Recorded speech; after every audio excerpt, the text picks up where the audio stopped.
Hello friends, જય માતાજી, જય શ્રી કૃષ્ણ. સ્વાગત છે તમારું મારા કિચનમાં.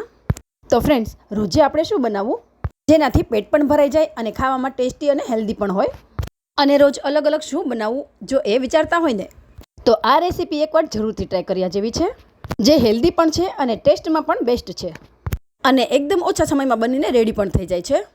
તો આખી રેસીપીને સ્કીપ કર્યા વગર જરૂરથી જોજો, અને જો તમે મારી ચેનલમાં નવા છો તો સબસ્ક્રાઈબ પણ જરૂરથી કરી દેજો. તો નાસ્તો બનાવવા માટે અહીંયા મેં 1 કપ જેટલો આ રીતનો ઝીણો રવો લઈ લીધો છે. આપણે તેને એડ કરી દઈશું.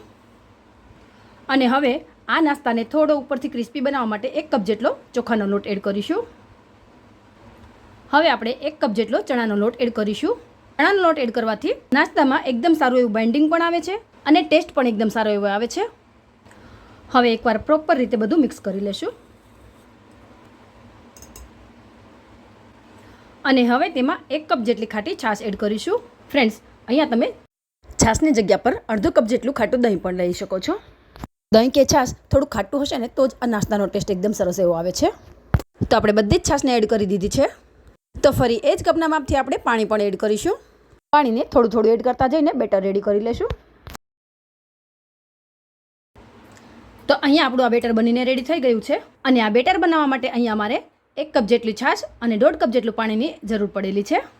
અહીંયા પાણીનું માપ તમારો રવો કેટલું પાણી એબ્ઝોર્વ કરે છે તેના ઉપર હોય છે. તો આ બેટર બનાવવા માટે તમારે અહીંયા ઘરની કોઈ પણ એક વાટકી કે કપનું માપ સેટ કરી લેવાનું, અને એ જ કપ કે વાટકીથી તમારે આ બધી જ વસ્તુનું માપ લેવાનું. અને આપણે આ નાસ્તાને ઇન્સ્ટન્ટ બનાવી રહ્યા છીએ, તો ફક્ત 5 જ મિનિટ માટે આપણે આ બેટરને રેસ્ટ આપીશું.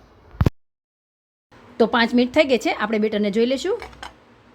ફ્રેન્ડ્સ, આ બેટરને 5 મિનિટ માટે રેસ્ટ આપીને મેં બીજી તૈયારી પણ કરી લીધી છે, જેથી આપણો આ નાસ્તો ફટાફટ બનીને રેડી થઈ જાય. તો બેટરમાં રવો એકદમ સારી રીતે ફૂલી ગયો છે.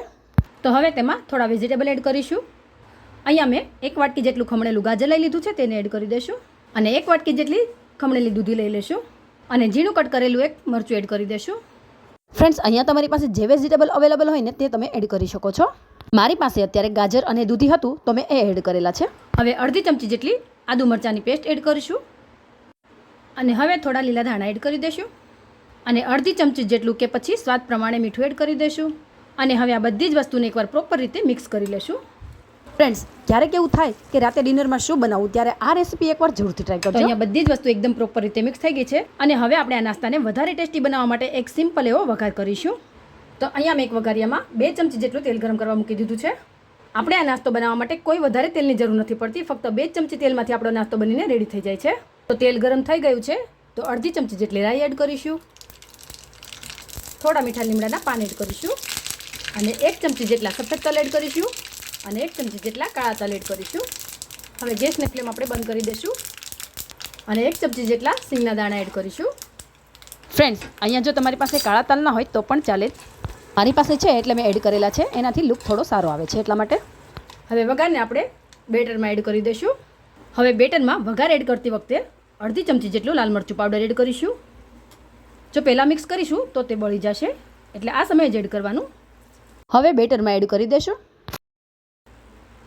અને એકદમ સારી રીતે મિક્સ કરી લેશું. ફ્રેન્ડ્સ, અહીંયા હું હળદરને વઘારમાં એડ કરતાં ભૂલી ગઈ હતી, તો મેં અત્યારે એડ કરેલી છે. પણ તમે વઘારમાં જ એડ કરજો, જેનાથી કલર એકદમ સારો એવો આવે છે. હવે આપણે બધી વસ્તુને મિક્સ કરી લેશું એકદમ. હવે આ નાસ્તાને આપણે અંદરથી એકદમ સોફ્ટ બનાવવા માટે અડધી ચમચી જેટલા ખાવાના સોડા એડ કરીશું.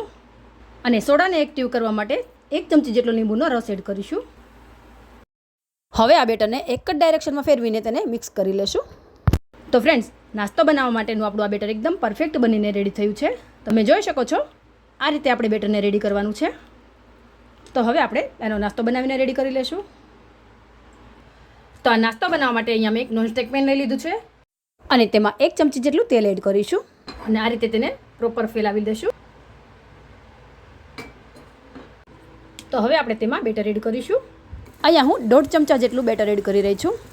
ફ્રેન્ડ્સ, આ જ બેટરમાંથી તમે ઢોકળા, ઉત્તપમ અને અપ્પે પણ બનાવી શકો છો. અને ઉપરથી થોડા સફેદ તલ સ્પ્રિંકલ કરીશું અને થોડા કાળા તલ સ્પ્રિંકલ કરીશું. તેનાથી લુક થોડો સારો આવે છે. અને થોડા લીલા ધાણા સ્પ્રિંકલ કરીશું. હવે ઢાંકીને એકદમ મીડિયમ ગેસની ફ્લેમ પર પહેલાં આપણે 3 થી 4 મિનિટ માટે થવા દઈશું. તો 4 મિનિટ જેવું થઈ ગયું છે. આપણે નાસ્તાને ચેક કરી લેશું. જો આ સમયે વચ્ચે થોડું કાચું લાગે તો 1 મિનિટ માટે તેને ફરીથી ઢાંકીને થવા દેવાનું. તો અહીંયા આપણો આ નાસ્તો એકદમ સરસ રીતે ફૂલી પણ ગયો છે અને કૂક પણ થઈ ગયો છે. તો આપણે તેને બીજી સાઈડ ટર્ન કરી લેશું. તો બીજી સાઈડ પણ આપણે 3 મિનિટ માટે કૂક કરી લીધું છે. તો હવે ચેક કરી લેશું. તો ટોટલ આપણે 7 મિનિટમાં આપણો આ નાસ્તો કૂક થઈને રેડી થઈ ગયો છે. તમે જોઈ શકો છો ફ્રેન્ડ્સ કેટલો મસ્ત બન્યો છે આપણે આ નાસ્તો. તો ફ્રેન્ડ્સ મારી આ ટ્રીક ફોલો કરી તમે પણ આ રેસીપી એકવાર જરૂરથી ટ્રાય કરજો. તો હવે આ જ રીતે આપણે બીજા નાસ્તાને પણ રેડી કરી લેશું. ફ્રેન્ડ્સ આજે મને કંઈ અલગ બનાવવાનો વિચાર આવ્યો તો મેં આ રેસીપી ટ્રાય કરી છે. તમે આ નાસ્તાને શું નામ આપશો તે મને કમેન્ટમાં જરૂરથી જણાવજો. અને તમને આ રેસીપી કેવી લાગી તે પણ જરૂરથી કહેજો. અને જો તમને મારી રેસીપીઓ ગમતી હોય તો વિડીયોને લાઇક કરી વધુમાં વધુ ફ્રેન્ડ્સ અને ફેમિલીમાં શેર કરજો. તો આપણે આ નાસ્તાને કટ કરીને પણ જોઈ લઈશું. ફ્રેન્ડ્સ આ નાસ્તાને તમે ચટણી, દહીં કે કેચઅપ સાથે પણ સર્વ કરી શકો છો. તો ઉપરથી ક્રિસ્પી અને અંદરથી સોફ્ટ અને ટેસ્ટમાં પણ બેસ્ટ અને જોતાં જ ખાવાનું મન થઈ જાય તેવો આપણો આ નાસ્તો બનીને રેડી થઈ ગયો છે. તમે જોઈ શકો છો ફ્રેન્ડ્સ. તો જ્યારે વિચાર આવે કે આજે અલગ શું બનાવવું ત્યારે આ રેસીપીને એકવાર ટ્રાય જરૂરથી કરજો. અને મારી આવી જ અવનવી રેસીપીઓ જોવા માટે બેલ આઇકન પ્રેસ કરી દેજો. અને હું તમારા માટે આવી જ અવનવી રેસીપીઓ લઈને આવતી રહું એના માટે સપોર્ટ પણ જરૂરથી કરતા રહેજો. તો બાય ફ્રેન્ડ્સ, જય માતાજી, જય શ્રી કૃષ્ણ. ફરી મળીશું નવી રેસીપી સાથે. Thanks for watching video.